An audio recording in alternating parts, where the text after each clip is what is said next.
So guys, ito naman yung avocado, no? Tingnan nyo guys, napakadami niyang bunga. So maliliit pa siya, siguro mga 2 to 3 months talagang ano na to, ready na to para sa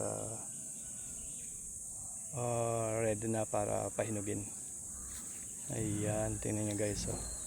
Napakadaming bunga niyan guys, as in napakadaming bunga. Mataas siya before guys, nabol lang ng bagyo. So ito nangyari sa kanya. Kung makikita nyo guys, maliliit, ang daming bunga.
Napakasarap na simoy ng hangin today. Kasi yesterday umulan ng napakalakas, so hindi pa nabasa at hindi siya ganoon kainit ngayon.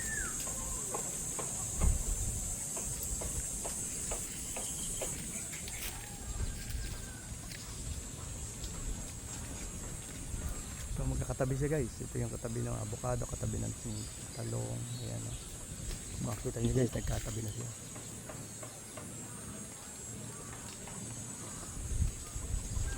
Hindi yan avocado na namumunga ng talong, talong na namumunga ng avocado. Magkadikit na lang siya guys kasi napakataas na ng talong.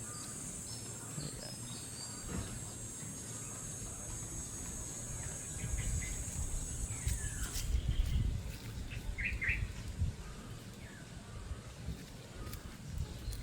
Ito nyo guys, ganda ng avocado.